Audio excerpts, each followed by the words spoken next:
Your mentality is heavily linked to your reality.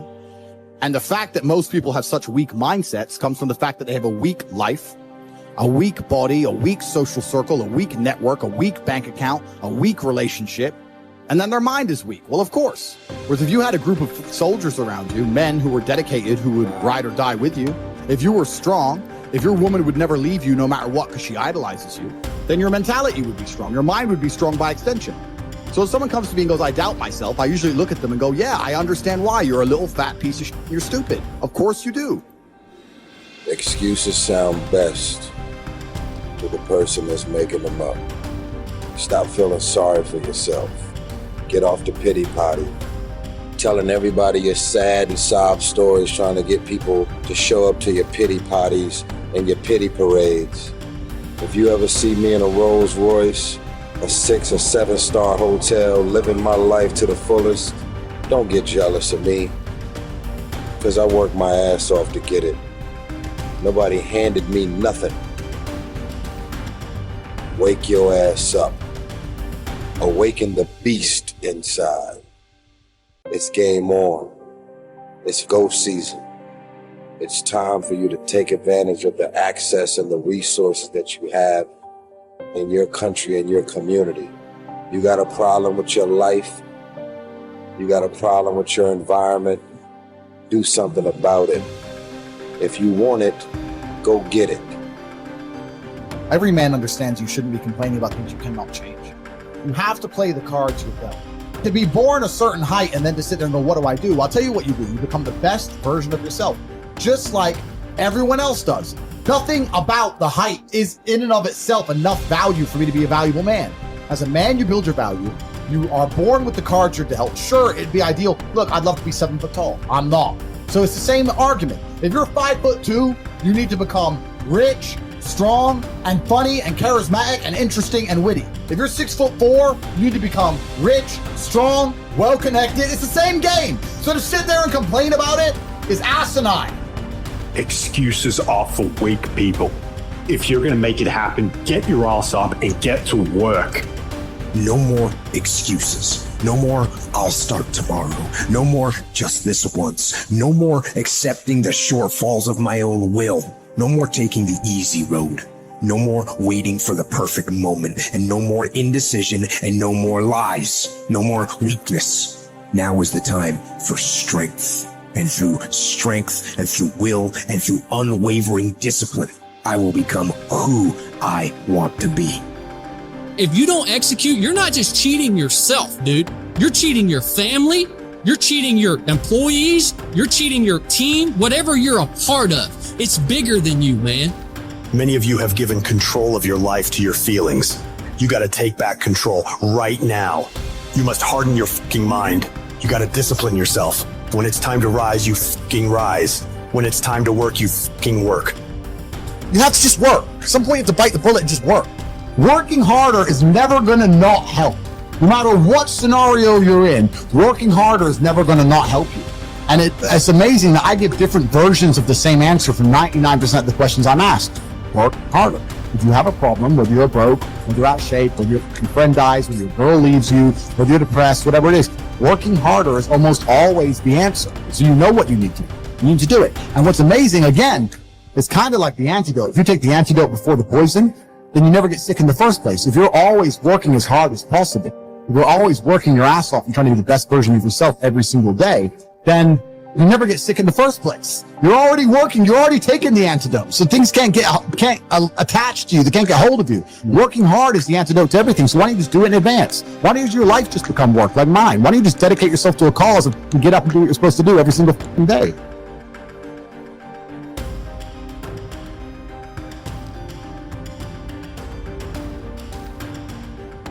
I want to talk to you today because I hope that of all the talks that happen here, you forget about me, but that this changes your life. And I want to remind you of something as I begin today, that you were born to do something great with your life, that you're extraordinary. Listen to me, that you're enough, that you're special, that you're favored, that you're chosen, regardless of where you come from, regardless of what you've been carrying with you. Some of you come in here today, and you know what? You've even thought of harming yourselves.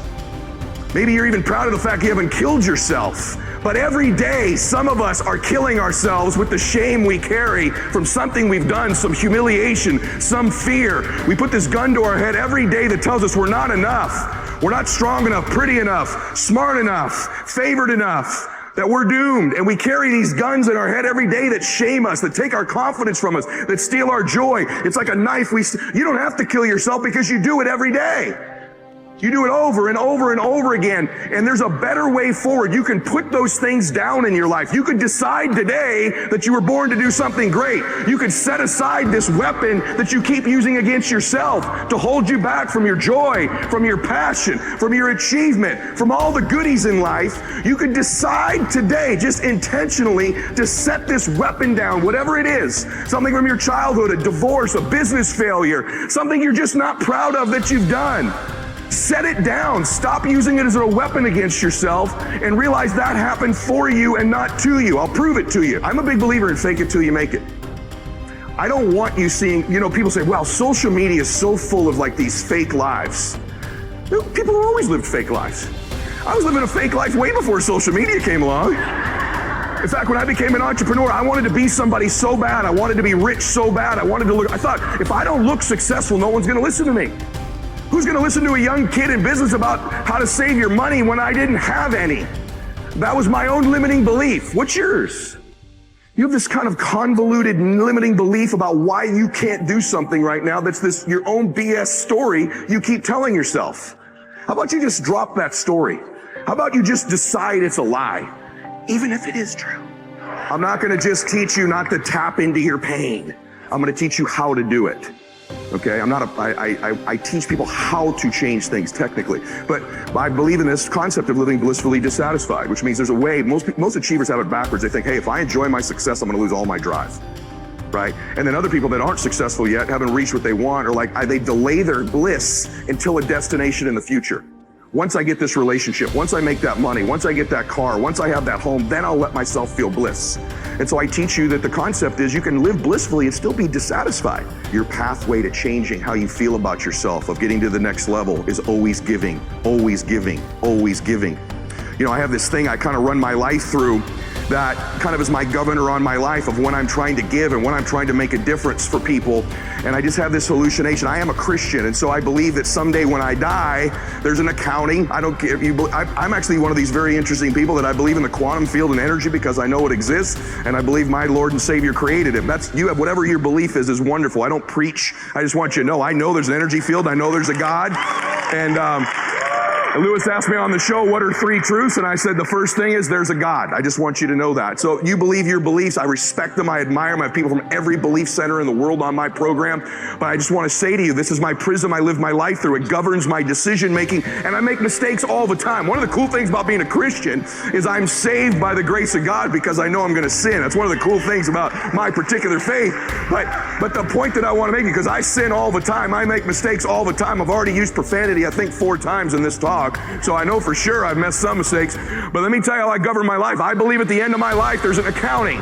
And I'm going to sit in front of my Lord and I want him to say, well done, good and faithful servant. But having said that, no matter what your beliefs are, I think that I actually get to meet somebody interesting. Maybe you don't believe in anything faith-based, but I bet you believe there's a recording going on in your life. Someone's paying attention. Someone's going to tell the story of your life. Maybe your great-granddaughter will carry the legacy of your life and what you've done, but someone's paying attention to what you're doing here. You've always had that sense. You've always known your life mattered. You've always known since you were a little girl that there's something special you're supposed to be doing. And that anxiety, that fear you have is maybe you're not doing it. In life, our first job is this: to divide and distinguish things into 2 categories. Externals I cannot control, but the choice I make with regard to them I do control. Where will I find good and bad? In me, in my choices. Negative visualization, in other words, teaches us to embrace whatever life we happen to be living and to extract every bit of delight we can from it. But it simultaneously teaches us to prepare ourselves for changes that will deprive us of the things that delight us. It teaches us, in other words, to enjoy what we have without clinging to it. Over the years, I have come to realize that the greatest trap in our life is not success, popularity, or power, but self-rejection. Success, popularity, and power can indeed present a great temptation, but their seductive quality often comes from the way they are part of the much larger temptation to self-rejection. When we have come to believe in the voices that call us worthless and unlovable, then success, popularity, and power are easily perceived as attractive solutions. The real trap, however, is self-rejection. As soon as someone accuses me or criticizes me, as soon as I'm rejected, left alone, or abandoned, I find myself thinking, well, that proves once again that I'm a nobody. My dark side says, I am no good. I deserve to be pushed aside, forgotten, rejected, and abandoned. Self-rejection is the greatest enemy of the spiritual life because it contradicts the sacred voice that calls us the beloved. Being the beloved constitutes the core truth of our existence. Life is neither a glorious highlight reel nor a monstrous tragedy. Every day is a good day to live and a good day to die.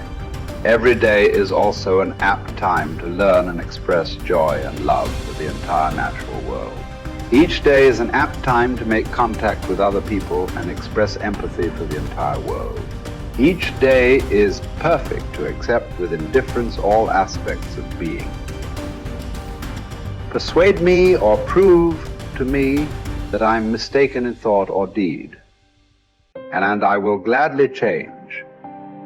For it is the truth I seek, and the truth never harmed anyone. Harm comes from persisting in error and clinging to ignorance.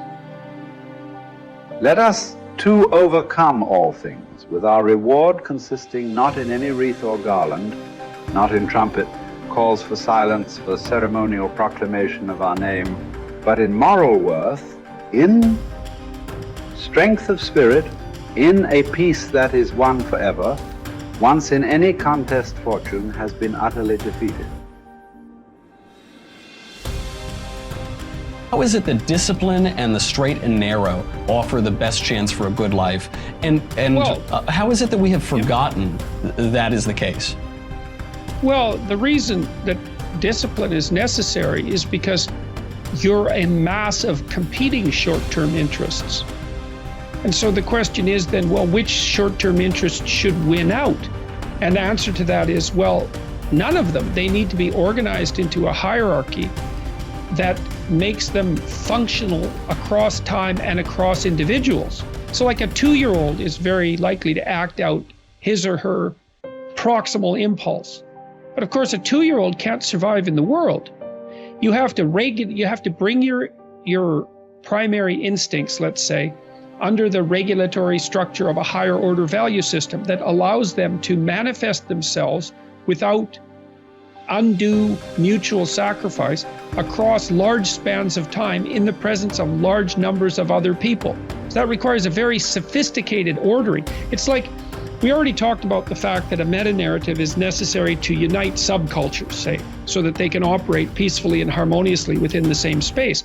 The same thing applies within you, because you're an internal coalition of warring single-minded tribes, and they have to all be brought under the organizational structure of long-term collective vision, let's say. Mm-hmm. And in order to do that, you have to be disciplined. And any discipline, technically speaking, is an attempt to bring all those competing short-term impulses under a larger scale and more inclusive framework. And so you do that, and then, well, that's actually what gives you freedom.